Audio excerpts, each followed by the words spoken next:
This podcast contains material that is intended for mature audiences and may not be suitable for all listeners. Enjoy. I don't want to get on the bandwagon. I'll burn that wagon down and join the band. Traveling troubadours, terrorizing street corners just to try to get some supper in our hands. Now I waited all my life to get this off my chest, scream bloody murder until someone understands that it ain't about the money, the drugs, or the women. I make this noise just because I can.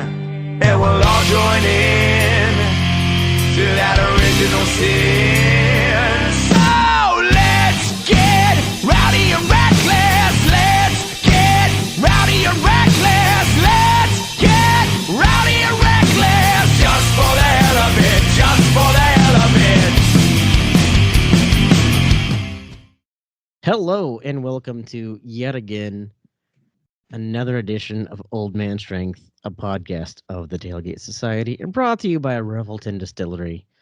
Our friends at Revelton not only sponsor the Tailgate Society in this podcast, but they also make sure that Chris is nice and lubricated. I am Tim Johnson, joined by the well-lubricated Chris Shipley. Chris, how are we doing this evening? We're doing well tonight. Doing well. Excellent. Excellent. It has been a long day. I just got done telling Chris that I was having a robust discussion with a troll on Twitter, which I know better than to engage. But, man, sometimes when someone comes after you, like, unsolicited, I should just, another Chris in the Tailgate Society once advised me to just send back a bunch of ridiculous gifts, and that's what I really should have done. So I did that for the longest time. I did, like, right before the election last year. People were so jumping into my mentions and whatever that at that point I was just like, you know what I'm going to do? Every single time somebody engages with me, I'm just going to reply with some kind of a GIF. That's what I'm going to do. Yeah, cool, because it was like hey, you said this. I'm like, no, I didn't. Read the tweet. Okay, well, you said this. I'm like, well, again, also read the tweet. I didn't say this. Oh, yeah, well, you said this. Well, show me where you said this. Paste my tweet. Okay, now pick out the words in that tweet that you just shared back to me where I said that. I didn't say that. You really want to try to get pedantic on me, but like literally show me where I said that because I didn't. And then it just continues with sending my own tweets back to me and me saying, yep, and that's not what that's saying.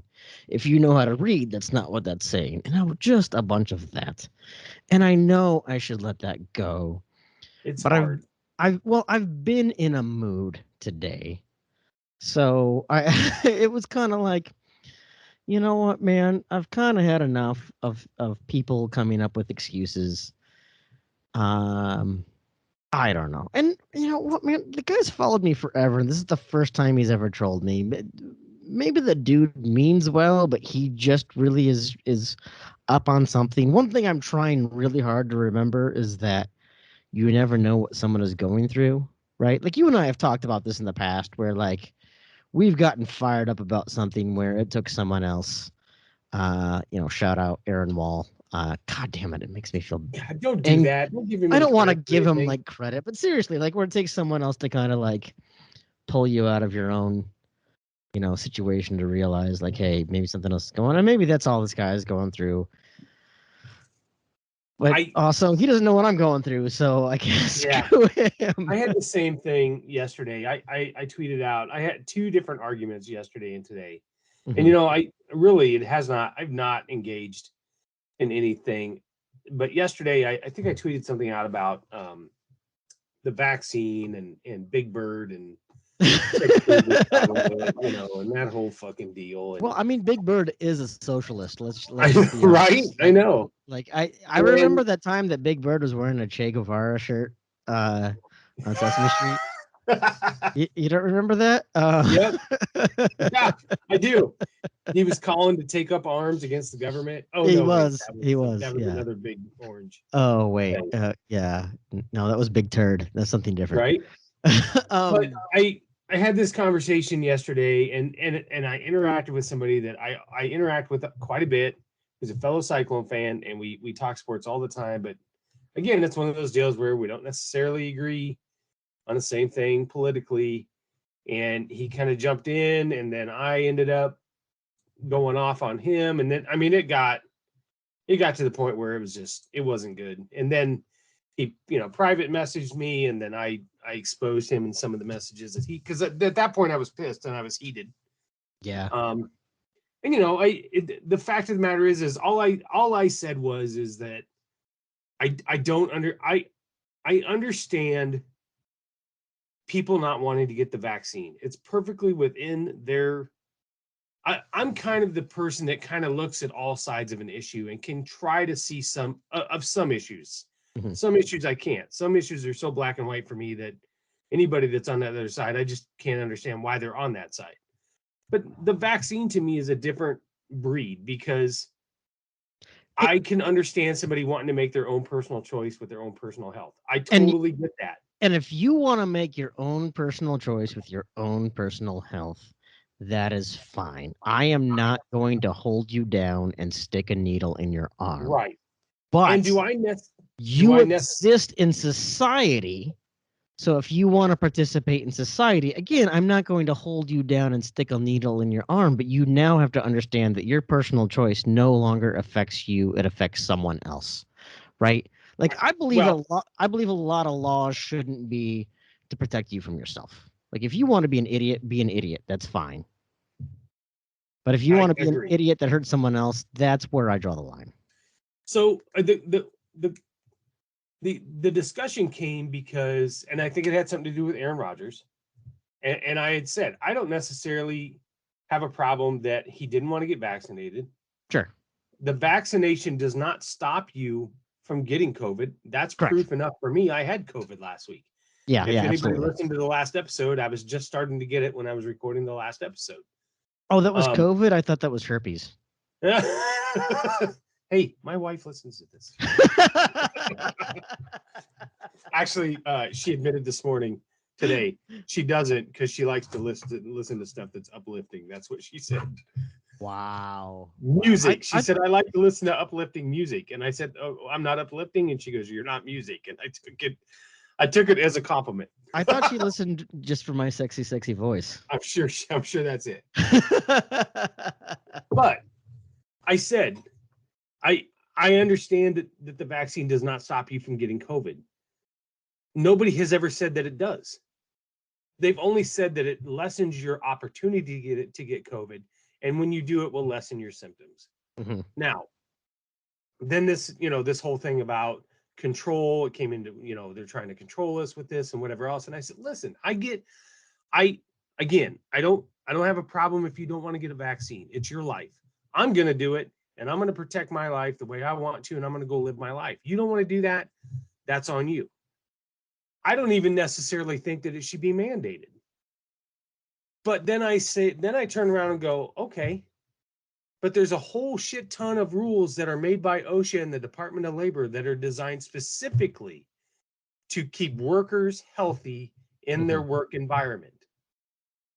I don't see you bitching and moaning because somebody is required to wear a hard hat in a construction area. Yeah, again, that's the thing that drives me insane about all of this is, these same people that want to make this about personal freedoms went to college and grade school and whatever with a bunch of vaccines, already. These people that are already talking about this go out to get licensed and certified and whatever to do their jobs. And there are so many other regulations in the world. And I'm not saying that I want to be an overly regulated thing. The one libertarian part of me is to say that we probably do have too many laws that regulate too many things. At the same time, we regulate things for everyone's health and everyone's safety. And, again, I don't think we need to have laws that prevent you from hurting yourself, but I do think we need to have laws that prevent you from hurting someone else. And we have so many of those already. Why are you not throwing a fit? Right. Exactly. No, I speed limits, seatbelts. I mean, we can go down the line. Yeah. And you're not, the other thing that's driving me crazy is you're not being forced to get one. No. Nobody is strapping you down and jabbing a needle into your arm without your control. Yeah. Everything is life and choices and consequences. You have a choice to either follow the rule that your employer is giving you, Hmm. or you have the right to go look for a job that doesn't require Right. that. And I had a conversation with some dude on Twitter the other day, and he was like, well, but I make all this money and blah, blah, blah, blah, blah. And I was like, okay, so what you're telling me is that you're selling out your beliefs for a certain dollar amount. That's what I hear. You don't want to give up this job that pays for all this stuff that you got in your fancy car and your fancy house and whatever, but your freedoms really aren't worth that, right? I mean, my employer requires me to wear pants. I'm not standing up and Yeah. getting fired up about the fact of, oh, you're making me wear pants. You're infringing on my freedoms. I'll Like give come you a on, great man. Like example. we all agree that our employers set rules about what we're supposed to do. And by the way, me not wearing pants does not physically hurt anyone. Usually, it's Oh, only going to hurt me I because they're all laughing at me. I mean, it might traumatize some people, I suppose. But it's like, hurting people. but like we all have rules that we have to follow. Like you have rules that say that you have to wear business casual, business formal at work, and no one's been like, oh no, but my freedoms. I'll give you a great example. My Caitlin's boyfriend's parents work for a company, and his mom works in an HR department. And when we were in Colorado over the summer, there was a dust up about an employee there that had just gotten a job, and he had really long hair.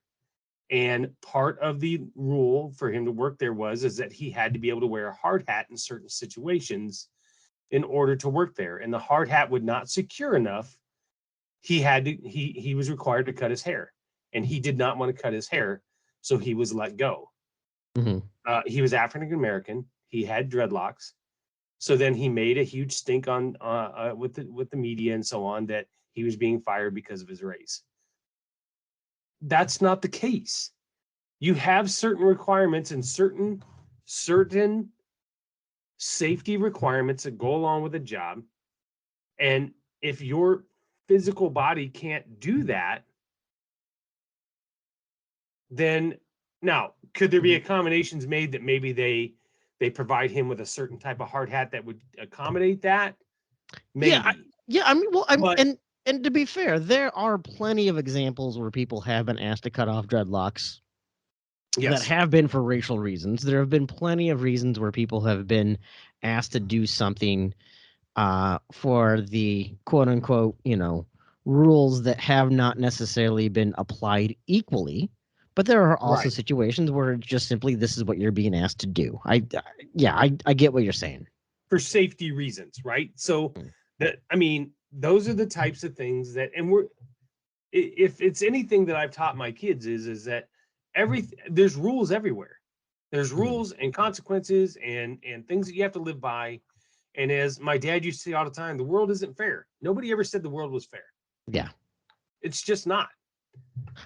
So that was the conversation that I had yesterday. I went down a whole fucking rabbit hole with it. To the point where it was completely off tangent that later on he messaged me the next morning and apologized, and I apologized to him because I don't want to do that. I'm not, that's not what I want to do is argue with people about shit like that. I know I'm not going to change his mind, and that's fine. But I did say, I said, the problem is that we don't look at things from every point of view. I don't necessarily think that it should be mandated that you're vaccinated. But I mean, I could sit here and give you 10 fucking rules that I have at my job right now that I don't necessarily care for. Yeah, and I will say that there are rules in society that we have a hard time justifying. There are certain things that I think, you and I as straight white males may not even realize are disproportionately affecting other people, other classes of citizens. And if those are a real challenge, I don't want to speak for you, but I know that I can speak for you in saying that like we want to be challenged on those, right? Like if there are things that might be about like a certain man, like to go back to my idea of business casual, like a certain manner of dress. If the job doesn't really require it and it requires someone who you're not paying enough to go out and buy a certain standard of clothes that you're not paying them enough to even afford in the first place, that becomes classist. Right. Yes. Or if it's not a public facing thing and you have certain dress code standards that might be culturally insensitive, absolutely. Let's go ahead and address those things. Right. Right. And if,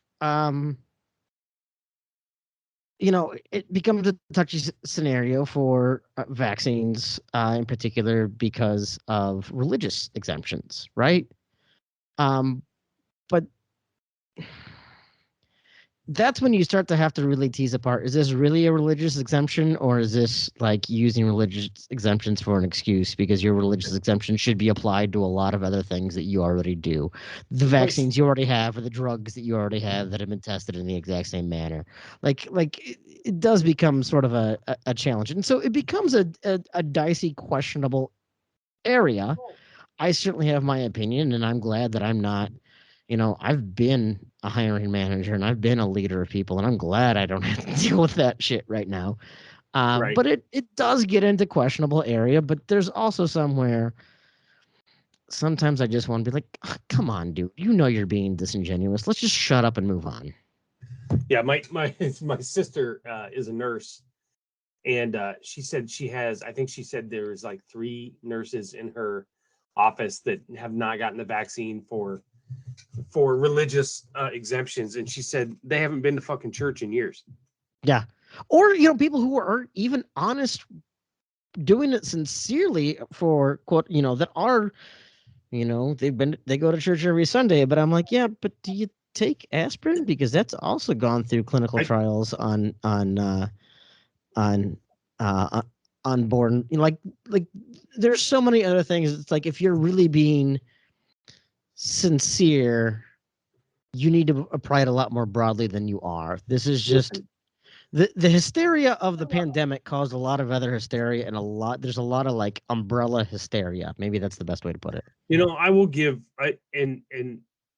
I'll stab myself in the eye with an ice pick here, but I will give Aaron Rodgers credit in one thing that he said yesterday on the Pat McAfee show, when he said that both sides have politicized this to the extent that, if you remember before the election, when Donald Trump was talking about the vaccine and so on, there was a lot of discussion on the left. I'm not going to take a vaccine that's rushed through because I don't trust him. Oh, I remember thinking, you're telling me there's a shot out there that's going to make me be able to fucking go to a football game and I can go do all these things and see my mom? I don't give a flying fuck who's. Again, at that point, I was like, the scientists are doing it. It's fine. I don't give 2 shits that the guy that's sitting in the Oval Office is a fucking nut job. He doesn't have anything to do with that. So to Aaron's point, to Aaron Rodgers, not Aaron Wall, I don't want to give him any credit. To Aaron Rodgers' point, the minute that flipped, both sides flip sides. Yeah. Now the right doesn't want to take it because of all these other bullshit reasons. And I could name, Tim, I can name you probably 10 things today that I've put inside my body today that I don't know what's in those fucking things. Well, I mean, so one of my biggest problems has always been that has frankly been more of a issue with the left, is when it comes to genetically modified organisms or eating organic or natural. Because as someone who has been involved in food production, I can tell you that there are a lot of things the FDA will call natural that if you saw it, you would not say that is natural. I will tell you that the peanut butter flavoring that I would put into beer is, by FDA standards, a natural peanut butter flavoring, and it is a clear liquid. And first of all, I don't know if you've ever seen peanut butter in the wild, but it's already not a natural product in the first place. But there's definitely nothing about it that is a clear liquid. So, right. Like terms like organic and natural don't mean a whole lot to me, but there are people who get really upset about a lot of these things. Like, first of all, nature is trying to kill you. Like you know, man, you can go ahead and have 100% organic, 100% natural hemlock. It will kill you. Like nature is trying to kill you. Let's not pretend that. A whole list of berries I can't eat. Yeah, right. And so, think about all of the allergies, right? I just mentioned peanut butter. There's a whole host of kids that can't eat peanuts in the first place. Like, let's Yeah. not pretend like natural and organic mean a ton. There are a couple scenarios where I will say, like, organic milk has shown better things. But like, have you ever seen an animal that has died of natural causes? Like, they're not. This is not. Don't pretend like you don't want healthy animals or help. There's a whole other thing. So I get up in arms about a lot of those things that the left has been, up in arms about. And traditionally, it was more like that your anti-vaxxers were left because they were quote unquote environmentalist or quote unquote, trying to be green, but they weren't doing so with a whole lot of science. And so Right. a lot of this comes from emotion in a lot of ways, whether it's right or left. And to your point of I mean, I remember having a robust discussion with people on Slack a year ago about whether or not this thing was being rushed through. And I'm like, look, dude, I don't worry about this. We know how to make vaccines safe. We know Yes. we've been making vaccines safe. What the scientists are trying to solve isn't how to make it safe. They're trying to figure out how to make it effective. I Right? can even understand.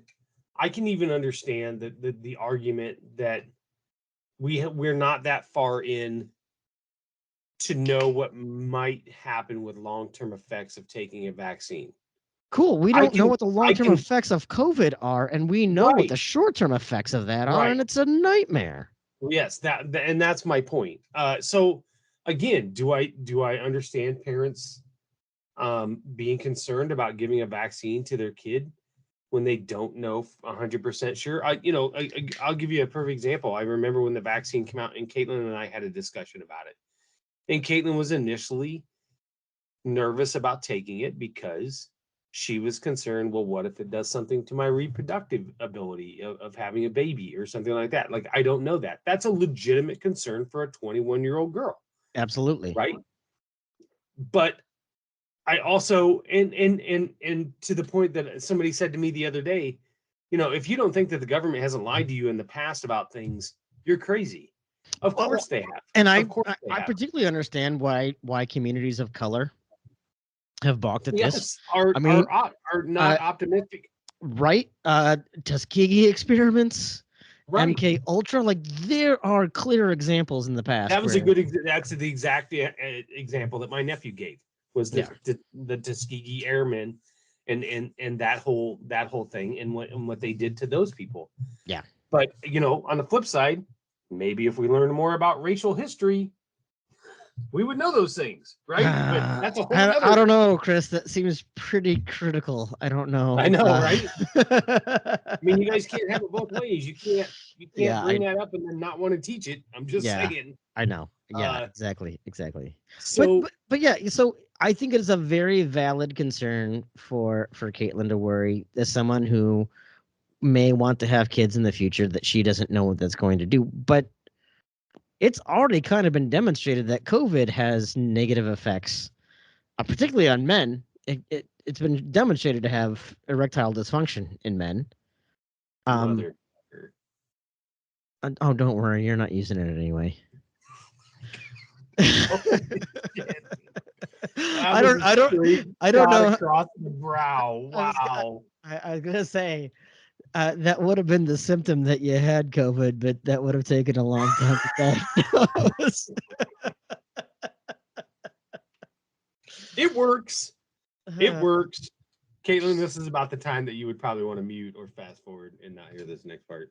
Well, I was just saying it's already too late. So, Caitlin, Oh man. I hope someone's But holding your hand even while the you short-term effects. I was just talking about this with Stacy today. I said I literally started feeling symptoms 2 weeks ago when we recorded 2 weeks ago. Mm-hmm. That Wednesday morning. So we recorded Tuesday night. I recorded Wednesday morning. I woke up. I worked for probably an hour and was shaking so bad. I messaged my boss and said, I need to go lay down. I went upstairs. I was laying in bed. I was literally, Tim, I had an electric blanket on. the covers over me, and I was shaking and shivering. I was so miserable. And I slept off and on from like 10 a.m. till about 3:30 when Stacy called me. So 3:30, she calls me. She takes me to the doctor. He gave me a COVID test. Got the results the next day. I was positive. I started to feel a little bit better the next day. Immediately lost my taste and my smell. Didn't eat for 2 or 3 days because nothing tasted good. Oh no, I didn't even have any desire to want to eat anything. Chris, we've already talked about music. We know you don't have any taste. We can revisit that, by the way. We can revisit that. But anyway, so you lost your sense of smell, right? Which... And didn't get any taste, any more taste than I had before. How's that? So Stacy has to like sleep next to you, so she's hoping she could lose her sense of smell. Right? No. So she ended up sleeping in the other room for a week. Oh, good. But the point is that now so last Friday I was out of quarantine, and I hadn't been to the gym for a week. I can tell right off the bat, even today when I was at the gym, I have zero energy. I have zero wind. I can't go more than 4 or 5 minutes without having to stop. And this is a 45-minute kickboxing class that I would used to go to and burn 800 or 900 calories to. And I think I might have burnt 400 or 500 calories. Like I just cannot get the energy. And I'm a bigger guy, but I've been working out there for 4 years, Tim. It's not like it's new to me. Yeah, no, I'm impressed. I worked out this morning and I got to work and I started moving kegs around and I'm like, my arms are like rubber. I don't know how I'm going to lift these kegs. And so when I hear that you're doing a 45-minute kickboxing class, I'm very humbled. Yeah. So, and I feel like I'm not in shape. I shouldn't say I'm in shape. Again, I'm 290 pounds, but I'm in a lot cardio better shape than a lot of people are. Mm-hmm. Oh, I'm sure you're vaccinated. Yeah, I'm sure you're way better cardio than I am. So who knows what those effects are going to be, and who knows how long it's going to take me to get back. Mm-hmm. Right. And I'm frustrated with it. I was frustrated this morning. I physically like threw my gloves down because I was like, I'm just not like this. So, but I can only imagine what it would have been without the vaccine. And again, that's my personal choice. I get it. But the other part of the conversation I had today with the gentleman that I was arguing with was, I don't understand also on the flip side, and not necessarily him personally. I will preface this by saying I don't want anybody to get sick and I don't want anybody to be refused medical service. That's not what this statement's about. Mm-hmm. But I have a hard time wrapping my head around people that don't believe the scientists when it comes to the vaccine and COVID. Until there's an emergency. Right. Or they don't have any problem. Listen, I didn't have any problem questioning the people that were pumping chemo into my veins. Mm-hmm. Like, I don't know what's in that. Yep. But you're the doctor. I design websites and work in IT stuff. You're the medical doctor. You do your job. I'll do mine. Now, why am I going to pick and choose what particular medical advice I'm going to listen to? Yeah. So if you're not going to listen to that advice, tell me why you're going to listen to the advice later when they want to hook you up to a ventilator or they want to do something else. Because I can't fathom that until it finally gets to the point where they're like, holy fuck, I don't feel good. I would have a very hard time that if I were a doctor and someone was a COVID denier, and for the longest time they wouldn't get vaccinated and they got sick, and they came into me and said, "Doctor, I have COVID, I need help."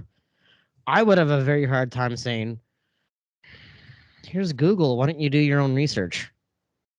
Like that's what I would want to say. Is why is it that you think that your ability to Google makes just as much sense until you actually need my help? Yeah. Like, like, I'm not telling you this. Like, dude, I've never been charged for a COVID test. I've never been charged for a COVID vaccine. I'm not charged for that. They're not making money off of this shit. I know No. I know the government is paying them for all of this stuff and it's being Right. funded by all of that. And I Yes. get that. But you want to make money off of me. You don't make the government pay you. You make a person pay you because the government is going to pay them. The government's going to pay them what the vaccine costs. But when they Here's can the charge other me thing. when they can charge me and my insurance it, they're going to charge Yes. 7 times what that costs. They're going to make way more money on that shit. Like, Here's the don't other pretend like option. they're doing this just to make money. That doesn't make sense. If they wanted to make money, Tim, Pfizer created ivermectin. Right? If they wanted to make money and that treated COVID, why did they go through all the R&D to make a vaccine? Right? They are. Why not just roll that out and start I know. solving it and I talking know. to people? Well, I mean, I think it comes down to the fact that humans are terrible at risk-benefit analysis. Humans are terrible at statistics. Like, I remember, like, my dad telling me that he thought he understood things until he got to be a freshman at Iowa State, and he took statistics, and he realized anything I ever believed or thought I understood, I needed to believe the opposite because it didn't make sense to him. Because statistics aren't easy. I'm not gonna lie. No. Like, I mean, that's the reason why the lottery makes so much money every single year is because people don't understand odds. That's why casinos always win, right? Like, you have a hard time bankrupting a casino.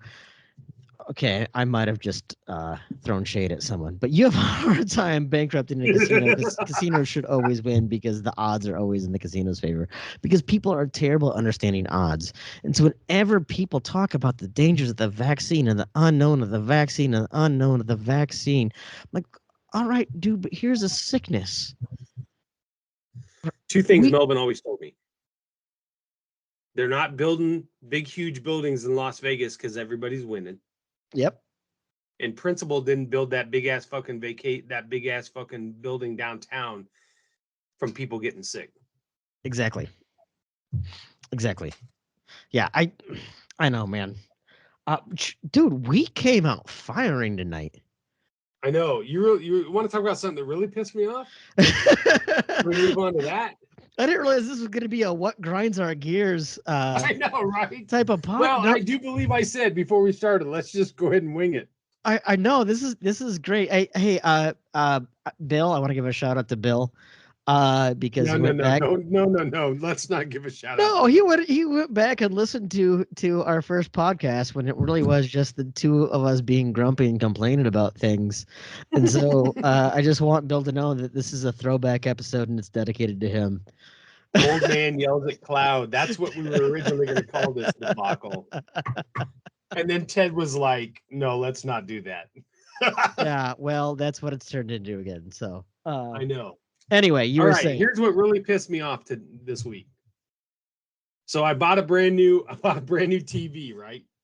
For my basement. For my man cave.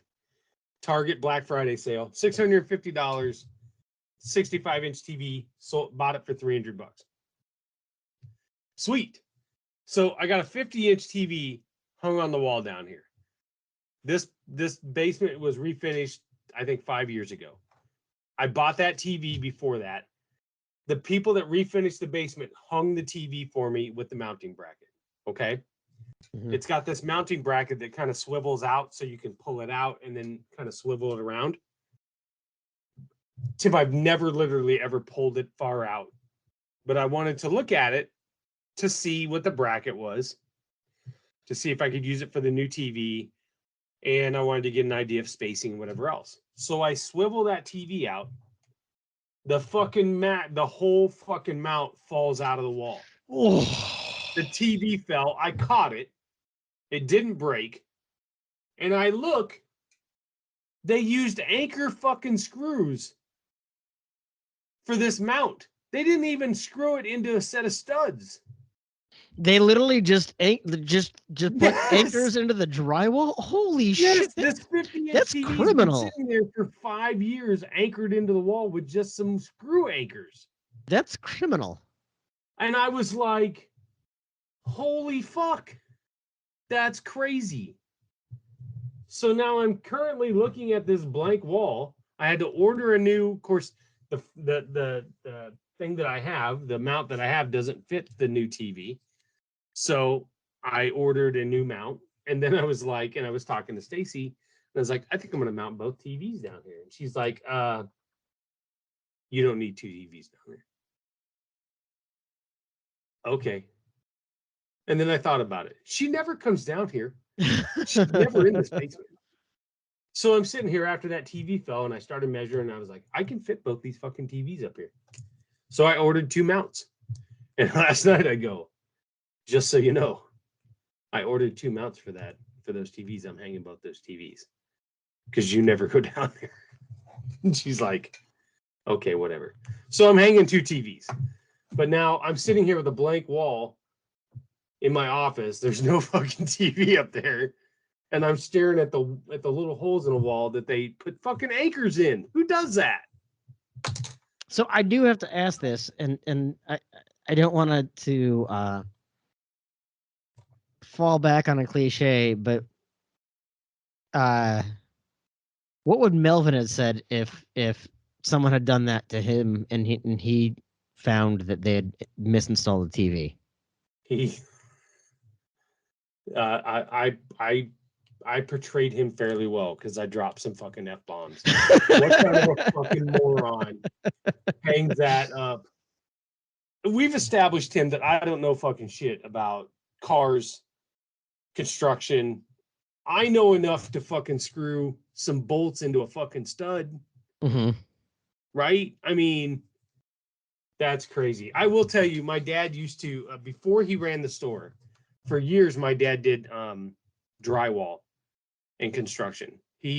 For as long as I can remember as a kid, probably from the time I was in middle school, he did his own remodeling. He just took remodeling jobs, and that's how he paid for everything. That's how he worked for a number of years until he had a heart attack.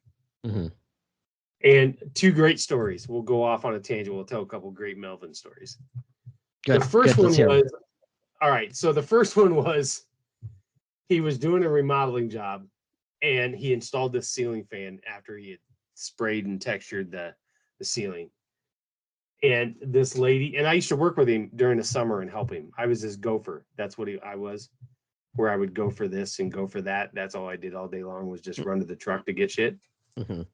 So I'm standing there, and this lady goes, well, I want separate switches on the panel. I want a switch for speed, and I want a switch to turn it on, and I want a switch for the for the fan, and I want a separate switch for the light. And I mean, and you can just see he was like, lady, it's a fucking dial. Like, you could just tell he just, and she's fine. Every day she's in there like, well, I want this, and I want you to change this, and I want you to change that. And I will never forget, it was about the fourth day, and he's in this lady's house, and he turns around and he says, if you don't get the fuck out of this room right now and let me fucking finish this job, I will fucking walk off right now. And I was like, how can you talk to her in her own house like that? But he was like, fuck her. I'm not sitting here listening to all her fucking demands. She's getting the fucking ceiling fan in there the way it's fucking going in there. I'm not creating a whole new panel for her. Like, he was not fucking tolerating it. The other time was, I was gonna say, so Melvin paid the bills, but he didn't have a whole lot of repeat customers. He didn't have a lot of repeat customers. The other time was, we had just finished a job, and he got done spraying the ceiling and the texture, and it was that old popcorn texture. You remember that old terrible looking popcorn? Oh yeah, texture? oh yeah. So we put all the equipment away. We put it all in the van, and my dad, I mean, this is how poor we were. The dad's work van would literally drive down the road, and if it would hit a bump, it would shimmy for like half a fucking block and shake like the whole fucking thing was gonna fall apart, right? To the point where I was scared to death of riding that van. I thought we were gonna die every single time we hit a bump. So anyways, I'm looking at the ceiling, and this lady literally is counting money into his hand. And I look up the ceiling and I go, "Hey, Dad, you can still see the tape up here on the ceiling, bleeding through the spray." I think I'm being helpful, right? I was Like, gonna you say he want was the about guy ready to be to. right. I can't right? believe you're still standing. I would think he would want to murder She you. immediately stops giving him money, and she looks at it, and Dad looks up there and he goes, "Oh, you know what? When that dries, that will dry over, and then it will blend, and you won't even see it." And she's like, "Okay." So she finishes painting. He says goodbye. We get in the car. I shut the door to the van, and he fucking whips around and goes, "If you ever open your fucking mouth again in front of people, I will kick your ass." And I go, "What?" And he said, "I swear to God, rule number 1, if somebody is giving you money, shut your fucking mouth." He said, "You never speak when somebody's giving you money." You know what? He's like, "Now, yeah. I did not lie to her. It will dry." But if she would have said, "Well, hold on, I'm going to wait to pay you until I make sure it's right," I got the fucking light bill to pay tomorrow, he said. Yeah, no, yeah. As like maybe ethically questionable as that feels, like he is right. Right, yeah. Yeah. Exactly. I'm not sure how we got on that tangent of Melvin, but there's my No, I like it. Hey, are you getting an echo on your end? I'm not, but then again, I've been drinking quite a bit, so I don't know. Oh, okay. I may have over poured a little bit.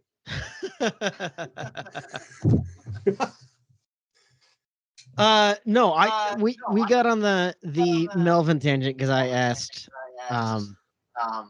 Oh yeah, because of the wall and the TV. That's right. Exactly. Yeah. I don't even. So if you want to hear some bad words, I'll be sure to record myself trying to hang these 2 fucking TVs this weekend. I honestly, I think Old Man Strength needs a YouTube channel, and we can just have some videotape that. Like, see if I'll have Caitlin come down the video. Yeah, exactly. She videotaped me one time installing some shelves for Stacy for Mother's Day. It might be the funniest thing I've ever watched. It's a simple little shelf in a cupboard. The amount of cussing and bitching that I did it's a lot just for one tiny little shelf in a cupboard. Oh, I can imagine. I once put together a basketball hoop for the boys, got it all put together, and Stacy came out and I said, "Look, I got it all put together." And she goes, "The base is on backwards." I go, "Where the fuck have you been for the last hour? You could have helped me." And she goes, "Well, I assumed that since there was a picture on the box that you probably could have figured it out." Oh, I was gonna say that, like, I'm not, I'm not a carpenter. I've built some handmade wood projects here and there. I've got a table saw and a hand, a circular saw, reciprocating saw. I've got like your basic kind of woodworking tools that like every homeowner should have. Probably more than you probably have. No, but that's only because Stacy had a lot more tools than I did when we got But one thing I have learned, like watching other friends or people I've been with, that like even just putting together like your basic IKEA furniture or furniture where there's like instructions on how to put together. Are we hanging out? No, what is going on? I clicked a button and now we're in some kind of jungle. Maybe we do need to make this into a YouTube channel every now and then, because our poor listeners have been suffering for the last 5 minutes of us just dealing with technical difficulties and not whatever the hell you did. I know, right? If I could get it to split screen, I would totally I would totally post this to our YouTube channel just for the shits and giggles. But I can't imagine What would it be like if I did this thing with a computer guy, like a guy who literally worked with computers for a living? What? Like, That's what I used to do. oh yeah, well. Anyway, um, no, like I've learned, like I'm decent at putting together some things, but I've seen like what some friends have put together just off of following the instructions,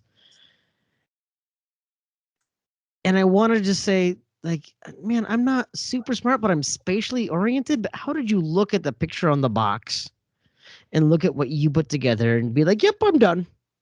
Yeah. Like, No, I'm with you. I bought on Facebook Marketplace. I bought this Skybox pop machine by Maytag that has an Iowa State logo. It's all branded with Iowa State stuff. like a Papa Yeah. Shot? Yeah.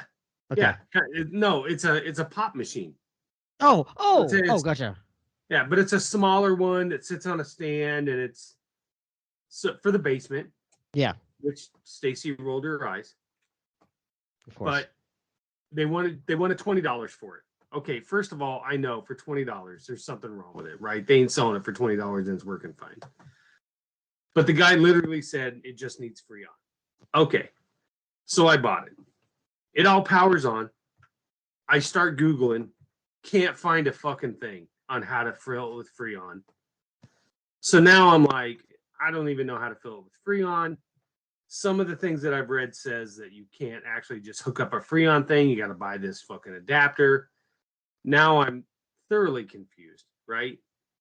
So then I thought, well, at least I'll plug it in and power it up and see if it, will at least dispense pop, right? Mm-hmm. Hit the buttons, nothing comes out. I put pop in there, hit the buttons, nothing come out. Well, now I don't know what's wrong with it. Do you know that nobody works on pop machines? Nobody. No. So I guess I'm going to have a fancy little thing to put in my basement with all the lights on it, but it's not going to dispense pop. I don't know. I'm going to have to figure it out. But it's one of those deals where there's a couple of YouTube videos, but I get about 3 minutes in and I'm like, I don't know that I can do this. No, even like the beverage guys, they don't touch that. So like, when I was at Buffalo Wild Wings, then I learned way too much about soda, soft drink dispense systems. Yeah. Because I led up the conversion from Coke to Pepsi, which sounds like a minor thing, but it's like an incredibly huge thing that whoever has your soft drink dispenser in your chain restaurant, you think that's a minor thing. No, that's a gigantic. Well, because first of all, they're huge rivals, and so then, like, if you want to open up a restaurant that serves both Coke and Pepsi, sure, you can do that. You're not going to get the price break that you're going to get if you sign an exclusive contract. Right. They're going to give you insane price breaks, insane rebates, insane pass-through rights on marketing assets, right? Like if you say, hey, I want both Coke and Pepsi, well, good luck being able to use like Pepsi and their NFL rights or their rights with music artists, or Coke and their which sport do they have? They don't like anyway, but like all of those pass-through rights, you're not going to be able to get that. And so they are cutthroat on all of those things. And then when it comes to their dispense equipment, you would have thought it would have been like, hey, the Coke machine goes out, the Pepsi machine goes in. It was like, no, you have to schedule a time where the Coke tech can come in and he's going to pull everything out. Oh, the Pepsi guy wants to come in and do a site survey. Well, no, we need to make sure that they can't see this and this and this and this. And then we'll come in and we'll pull it out. And we're going to make sure. And so it was like a week-long transition of just the soda machine because they had all their, we don't want our tech seeing what the other guy is doing. And I'm like, it's just bag in a box soda. There's nothing, but no, to them, it is like. Well, I will tell you, we have a loyal listener that works for one of those companies. I won't say which one. He listens every time. And I messaged him the other day and said, you don't happen to know anybody that can work on pop machines, do you? Yeah, well. And he was like, garage sale fine isn't working, I take it. Yeah, it's crazy how much they don't want to interact. And then like when you get the rare guy that has jumped from one brand to the other, like they almost feel afraid to talk about those. It's just so ridiculously bizarre because again, it's just dispensing carbon dioxide, water, and syrup, but it's a Okay, whole so other thing. certain individual, I'll call it, his name is Dave. I will just say I want to know how accurate this is that Tim has said that it's that big of a deal and that big of a system to change. We'll find out what he says here. I'll be curious to say what he says because I will tell you that part, the coordinating, getting Coke out and getting Pepsi in was a nightmare because those two did not want to play along at all. And that might just be, because they lost a big national account. Yeah, I remember years and years ago, before Dad did construction, one of his jobs was traveling around Iowa to different restaurants selling those big pop like cylinders that was full of syrup. Mm-hmm. That's what his job was. Yeah, and they don't use those. I mean, that's what we use for homebrewing. I mean, now it's all bag in a box. It's literally just a plastic bag in a box. But these were big cylinder, like long, like tubes of some sort. Yeah, they're 5-gallon corny kegs. Yep. Yeah. Yeah, two different styles for Coke and Pepsi. Even that was the other thing. Like the different like it's all the same technology, but they all have to make it slightly different to make it proprietary. Now there are neutral ones, right? Like there are, your mom and pop shop has just a soda fountain that they can slap the different Lexan on, and that they're going to be able to serve whatever they do. And then they all have to learn how to play along with Dr. Pepper, because Dr. Pepper isn't Coke or Pepsi, but good luck selling either Coke or Pepsi in the state of Texas without Dr. Pepper. Really? Yeah. So that's literally the thing. Like if you build in a I don't know when we became like a restaurant soda management podcast, but like literally if you build in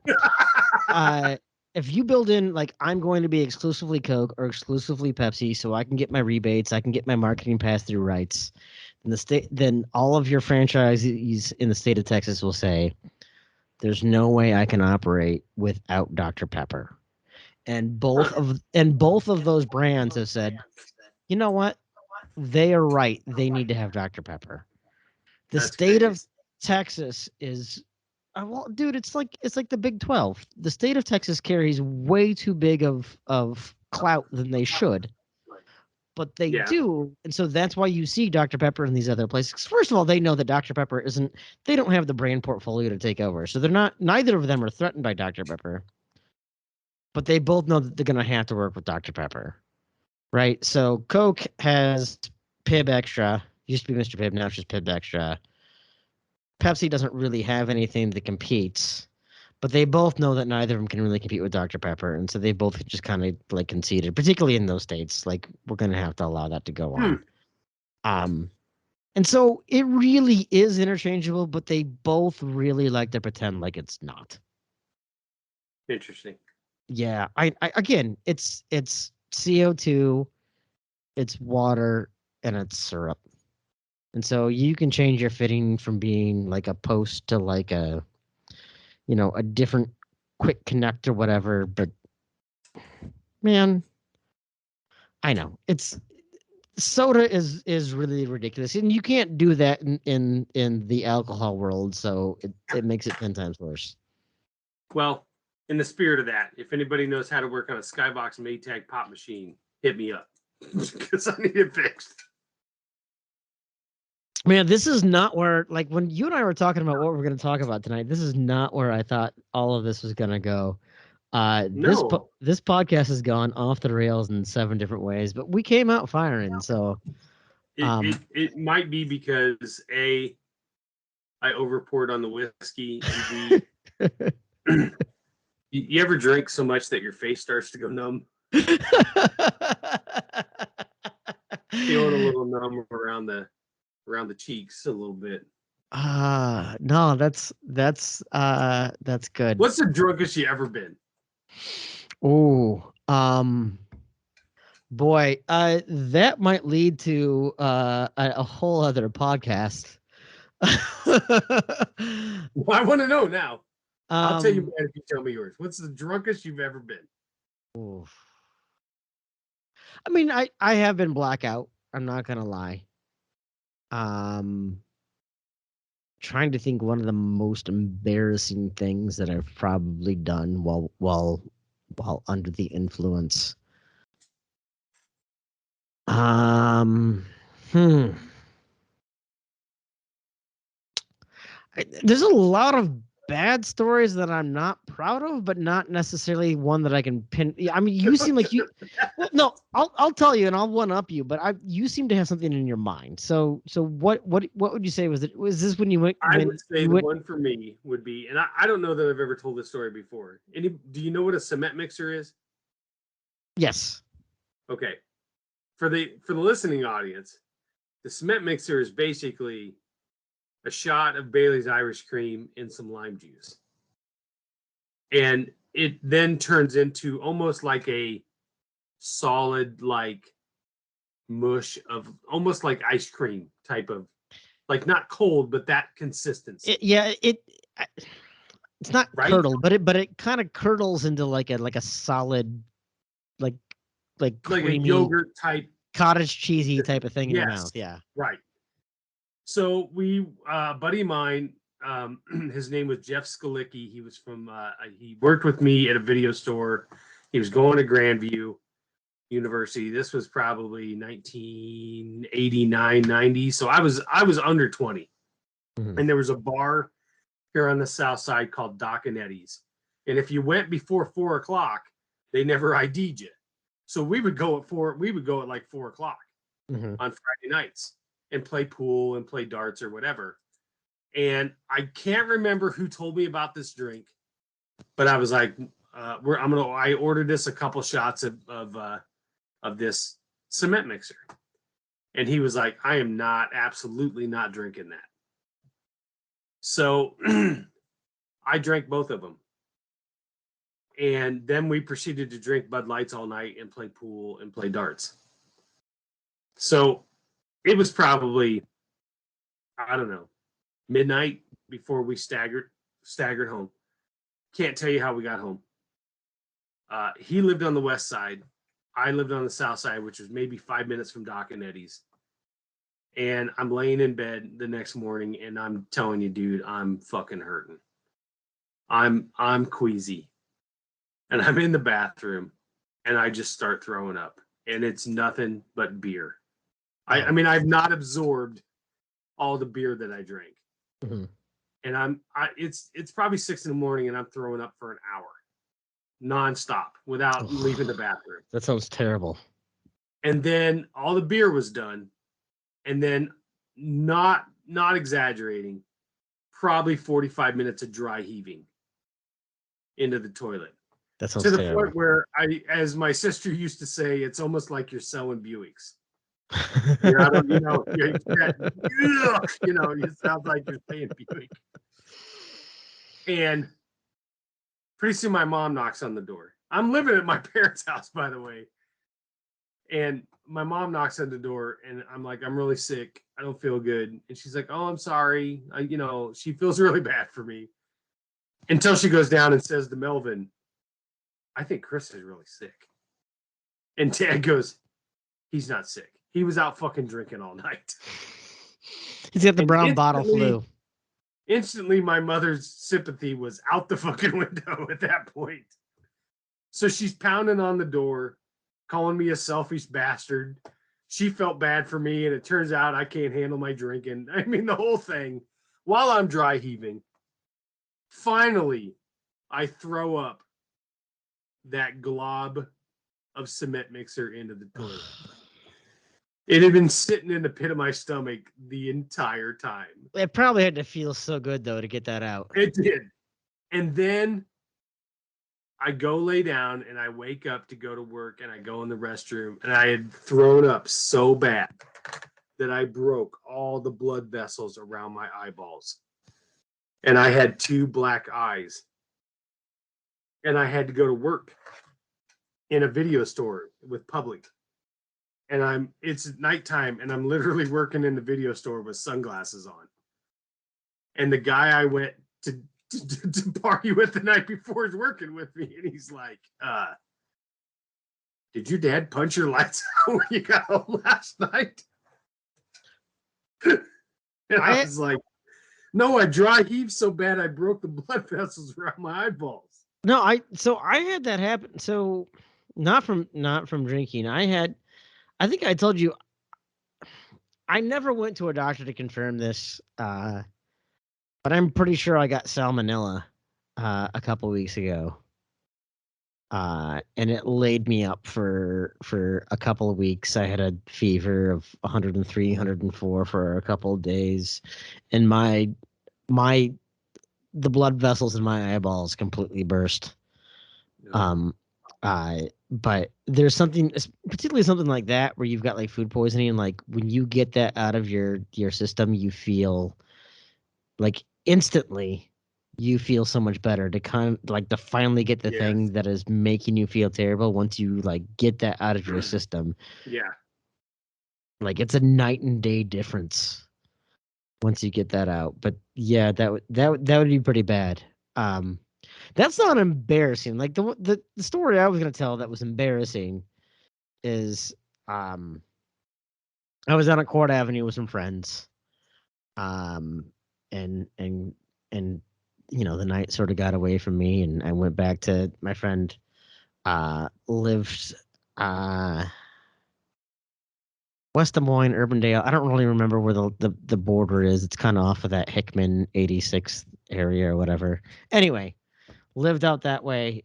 We took a cab back to his place and hung out and, you know, made a frozen pizza and watched some TV and fell asleep, and I slept on the couch, and somewhere around, I don't know, 3 in the morning, 4 in the morning, I woke up and I had to pee, and I walked to what I thought was the bathroom to pee, and he walked out and he's like, I didn't do it, but he caught me mistaking his dishwasher for a toilet. I had pulled the door of the dishwasher down, and he stopped me.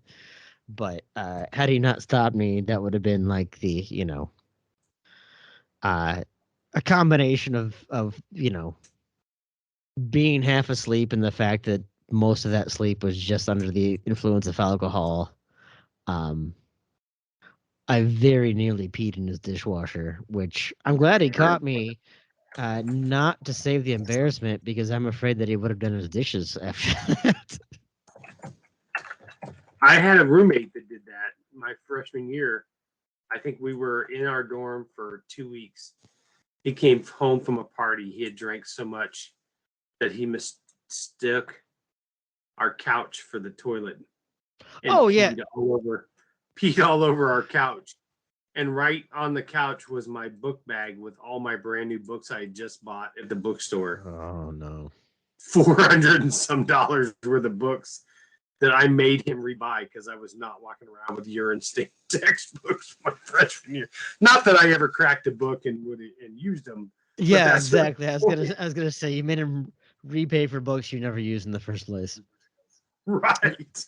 Yeah, no, I mean, I heard plenty of those stories. I had a friend that actually, you know, didn't loft the beds but had bunk beds and actually peed on someone on a lower bunk or something like that. Like, you know, some of those are certainly embarrassing too, but yeah. Man.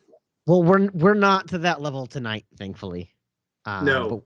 But No. you can't feel your face, so we certainly came out here firing on all cylinders. I feel better now. I feel better now. Oh, good, excellent. Last time I was really drunk, it might have been. Matter of fact, it might have showed up on my time hop today. Hold on, let me look. Taylor had just moved out. She moved to Vinton. and we went and saw her in Vinton, and she was living in an apartment. And I'll never forget, her apartment was so, she wouldn't let me in her apartment because it was that bad. I remember this. And I was so mad that I came home, and we had some friends over, and we had drank. We were playing cards, and I drank all the beer that was in my fridge out in the garage. And our neighbors down the street had a bunch of beer in their fridge. And I remember calling them, and they were out of town, and I got them to convince me to give me the code to their garage. So I could walk down and get more beer, and Stacy wouldn't let me go. When that was a bad night. When I was in college, a buddy lived what is that? Hayward, that's west of Welch, right there by the creek. Yeah, I think so. Anyway, so we would cross through the creek, and then there was a fence that there was a board that was loose, that if you were coming from the west, you could push out of the way and sneak through. But if you were coming from Campus Town to go to west, you had to pull the board out of the way. But my friend had a bit too much to drink, and the board was not pushing out of the way because he had to pull it out of the way. So he punched it, and he broke his hand. And he didn't get that addressed that night, but the next day when he went to the doctor and he told the doctor what he had done, the doctor said, well, you're going to need a cast. You're going to need a plaster cast. Because he had broke his hand and kind of his wrist or whatever. And he's like, and just to teach you a lesson, I'm going to give you a bright pink cast.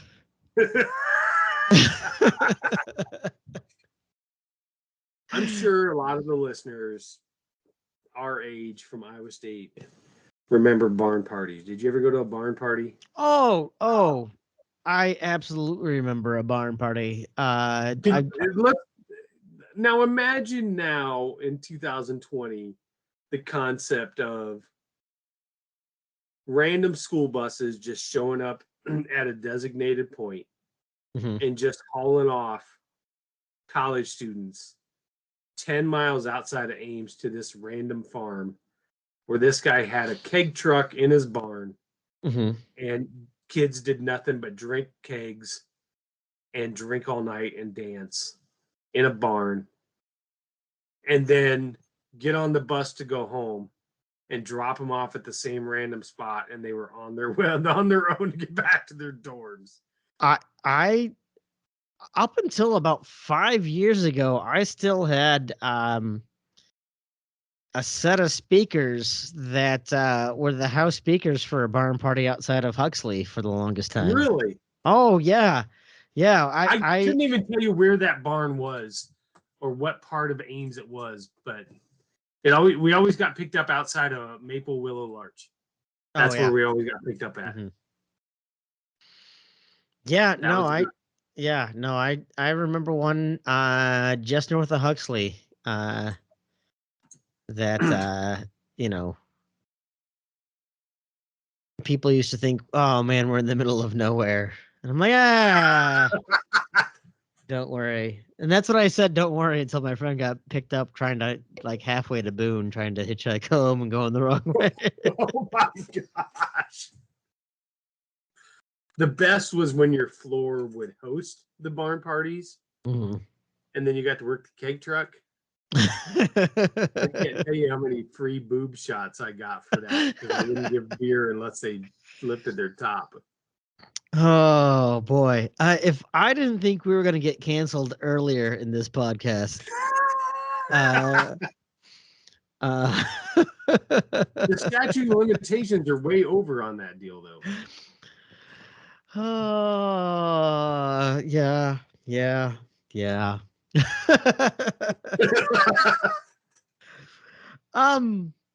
What was the topic we were going to talk about tonight? I can't even remember now. I think I was actually going to talk about some of my own personal journey, but I think we'll save that for an entirely different conversation because Seems odd to pivot to that now. no, this is good because it's gonna add to shame that I feel, and it would be good to talk about. The shame is if we get another one, because I do feel like maybe we're teetering on being canceled. So anyway, this has been Old Man Strength. I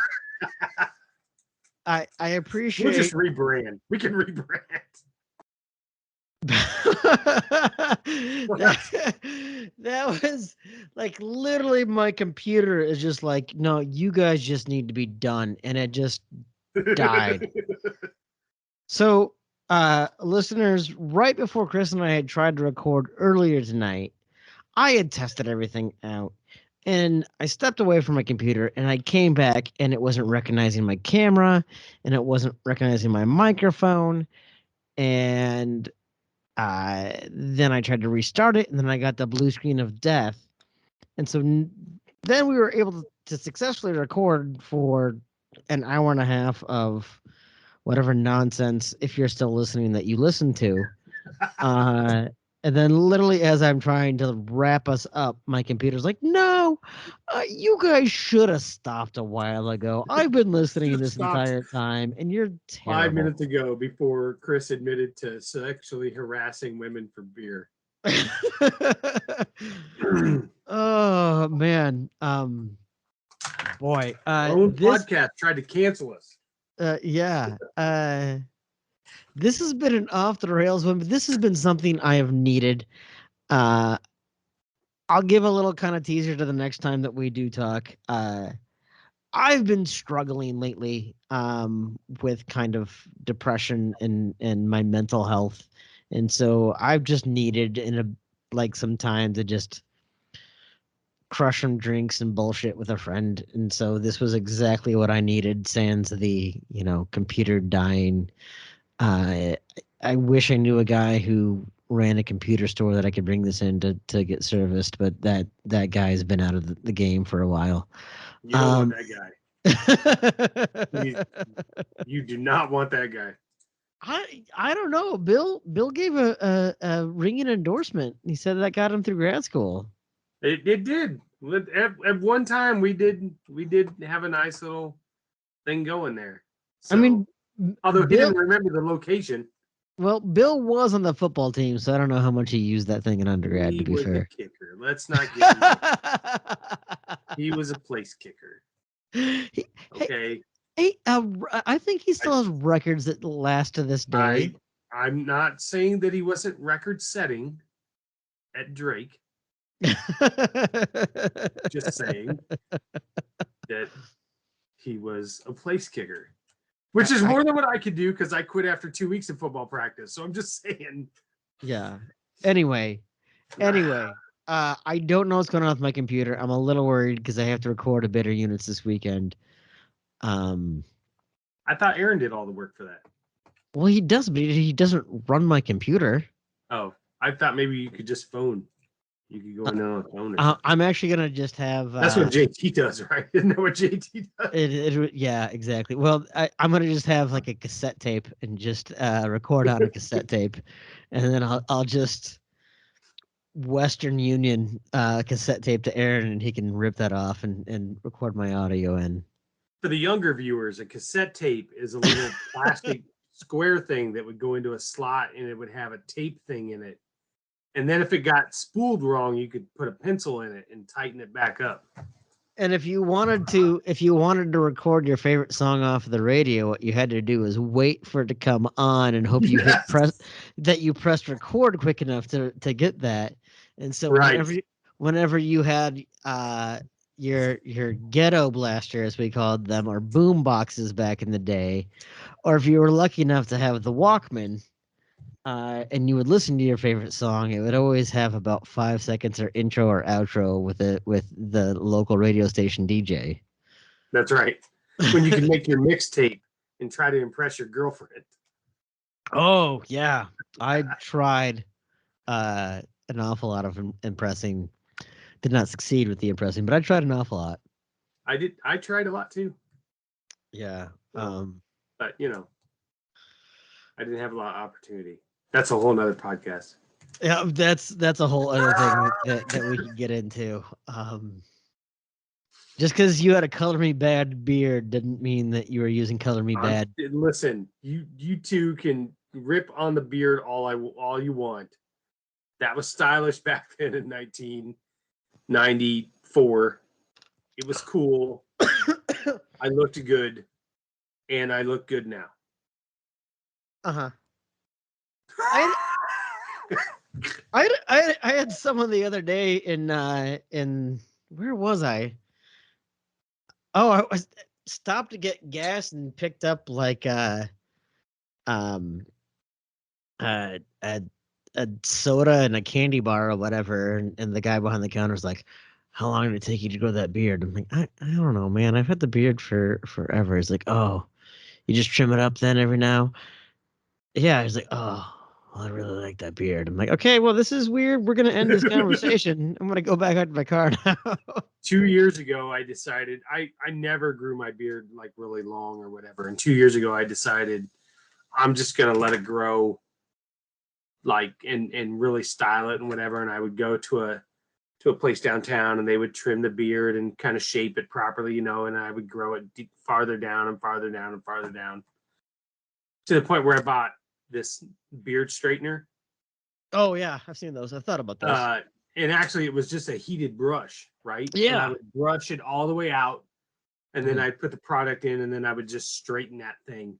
And it would literally hang down probably, it was probably a good 4 or 5 inches. Oh, sure. And sure. Mine's right here right now. So yeah. I loved it. I absolutely loved it. Want to know who didn't love it? Stacy. Stacy hated it. Hated it. Yeah. And I can't grow it again. I would love to grow it again, but she was not a fan of it at all. And here's what's sad is I would get a shit ton of compliments. Oh yeah, I know. At work and everything else, and I'd come home and I'd like, honey, so and so really liked my beard today. Does their opinion matter more than mine? Well, no. But I'm just saying, other people like it. Why don't you like it? Yeah, this is the second or third time I've grown it out as long as it is, and this is not as long as it's been in the past. I've looked into those heated brush beard straighteners. Yeah. I almost bought one the other day, but like a good like a boar's hair or a horse hair like brush. Yeah. Or I've got like a beechwood or a sandalwood comb that's really nice too, and like to mix those up certainly really helps. A good balm and a good oil certainly helps. But I have like balm. I can't do the oil. The oil doesn't feel like it gets in and softens it enough. Well, so that you put the argan oil on before you brush it or you sandalwood comb it, and then it mixes in a little bit. But I think too many people, when they use an oil, they go too heavy-handed. It has to be extremely light. Yeah, right. I think that's probably the problem. I ended up finding this stuff called beard jelly. Yeah, it's kind of like a balm, and that worked really well. I really liked that, and I liked the smell of it. But I was working at my old company, and I would wear dress shirts or whatever.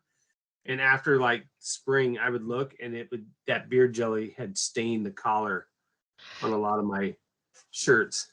Yeah, that's the thing. Like any of those products that I use very I'd rather just use like a really good conditioner in the shower and then use a brush to kind of to get it out. But I do get a little bit of a beard wave. I've thought about the beard straightener just to see what it would do, but I don't know. I don't. Again, I also don't want to. I mean, dude, I trim my hair super short so I don't have to spend a whole lot of time in the morning getting ready. Well, I'm not shaving for November because it's No Shave November for cancer awareness. So we'll see where I'm at by the time I get to my birthday, December 4th. We'll see how much I've got here, and maybe I'll start going and growing it again. I think you should just tell Stacy that for the year of 2022, it's an entire fundraiser. Yeah, she won't buy that. I bet our listeners could raise some money each month to help this going. And we have to pick a charity that Stacy will really feel guilty about you giving up on. Right? Yeah. Yeah. You think Probably. about that, listeners. If you have any idea of what Stacy What Stacy can't say charity? no to, That's right. What charity we could donate to for Chris to grow a beard for 2022 that I my would wife would be okay with. I would love to see that. I think that would be great. I did make new T-shirts for No Shave November that I raised money for. I that saw say, those. Absolutely. Real beards grow men. I think that's fantastic. So when Yeah. I did have my beard, I bought this T-shirt that said, "Sorry, ladies, this beard was taken," and I used to wear it all the time with her. I'm sure she was impressed. That might have contributed a little bit to her annoyance of the beard. Look, man, I'm too old to impress anyone. At this point, it's all about just whatever makes me happy. There you go. I've got so little in my life. Just give me the one thing. Just give me the beard. Just let me grow my beard in peace. Oh man. I know. And my daughter loves it, which is the best part. She's six Well, there and you a go. half years old. She's in first grade. My girlfriend's granddaughter thinks it's the greatest thing in the world. So I'm gonna keep it. There you go. Perfect. Yeah. Excellent. Well, now that we've gotten back up and running and talked about beards, because there's not enough that we have driven our listeners insane with tonight. That's right. To the three of you who have not canceled us or given up on us, we thank you very much for listening to another edition of Old Man Strength. This one was a little bit different. We promise a little bit more intimate conversation here coming up, but this one was fun for us. If there's one thing that I really enjoy is just the ability for Chris and I to get together and bullshit. And, man, I always feel good after talking to you, Chris. So I'm grateful for it. Same. But Absolutely. Same.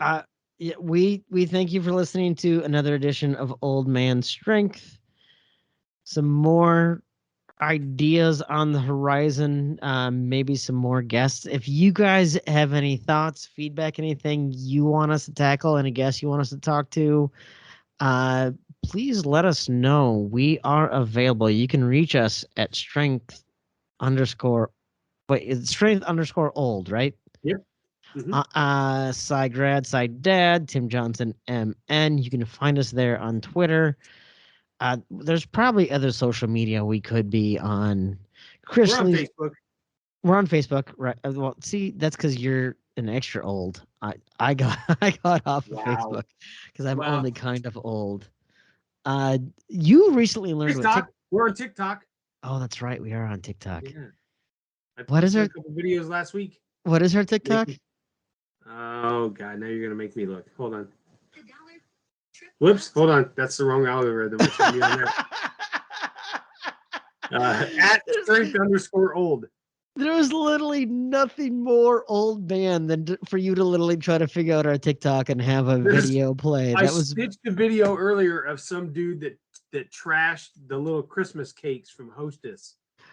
I stitched that and told him what a moron he was because those Christmas cakes are the shit. Caitlin, come get your dad. Help him learn how to work these things. You don't like Christmas cakes? Oh no, I'm not. I'm not a huge Christmas fan. That's a whole other thing. Oh my God, dude. You can separate your anti-Christmas to the fact that those treats are amazing. I don't even know what you mean by Christmas cakes. Those little Hostess cakes that look like Christmas trees. You know, man, I'm not like a big grocery store sweet guy. Are they like And you make fun of me for not knowing music, and we're gonna sit here and talk about Hostess cakes, and you don't know what I'm talking about? Yeah, dude. One is literally arts and culture. Another thing is fucking sweets in a grocery store. No, I can't even be friends with you now. Are they like a ho-ho? Or are they like Yeah. Are you serious? I don't Are know you what these serious? are. I don't know what you're talking about. Okay, hold on. Hostess Christmas cakes. Yeah, you They're sent only this the to me over the greatest little chat. Christmas tree cake Christmas tree right here. cake. I copy image. I'm gonna send it to you in our chat. Everybody on that's listening can figure I it know, out. man. Where's the It's chat on this thing? it really makes me I'll send it unrefined Slack. and uncultured that I do Yeah, not understand right. I'm sending it in Hostess Slack. Turn sweets. your notifications on. I sent you a photo. Okay, all right.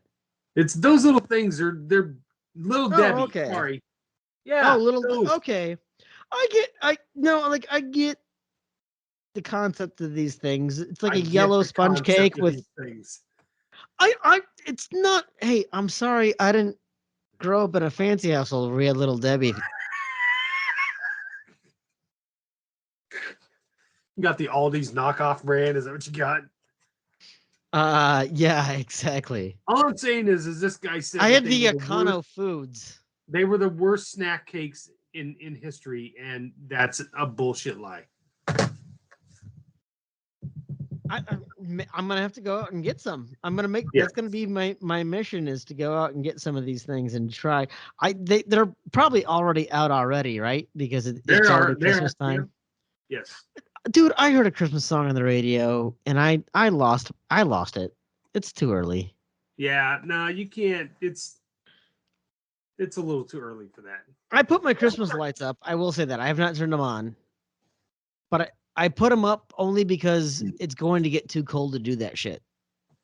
Oh no, I'll do it my birthday weekend. That's usually when I do it. My birthday weekend.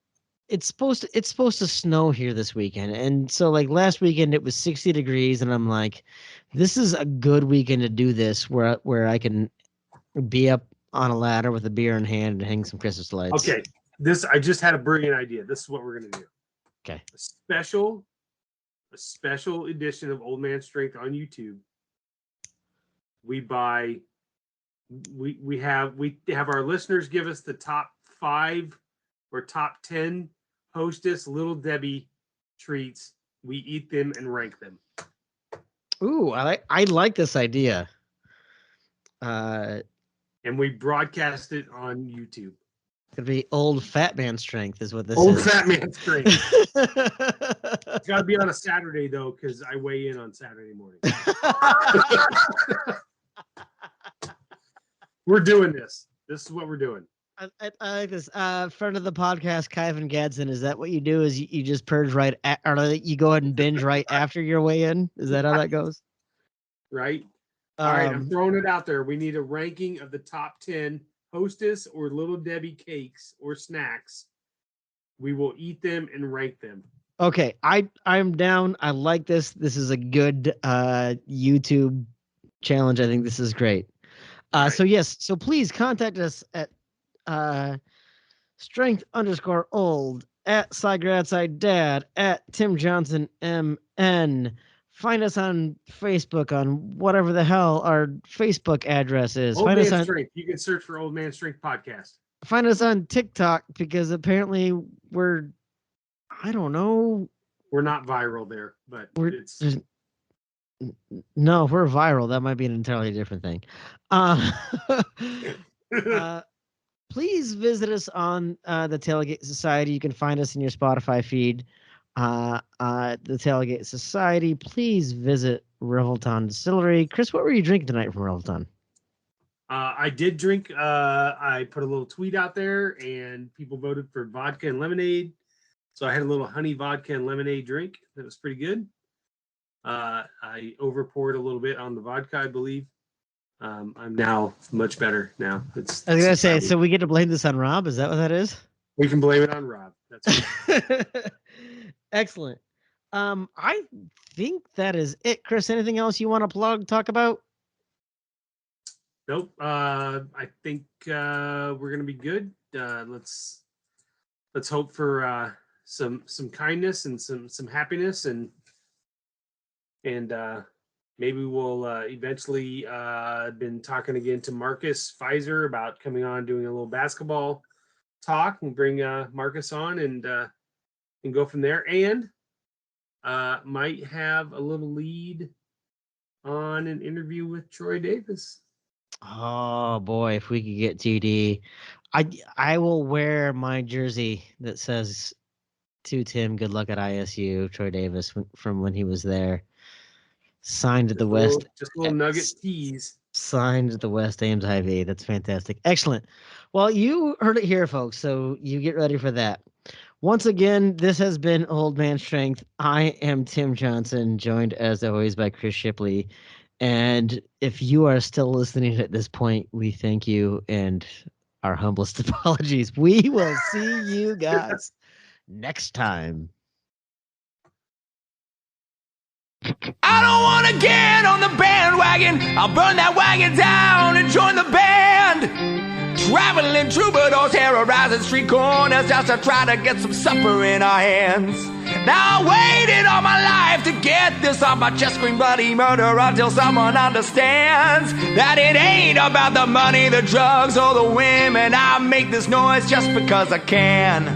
And we'll all join in to that original sin.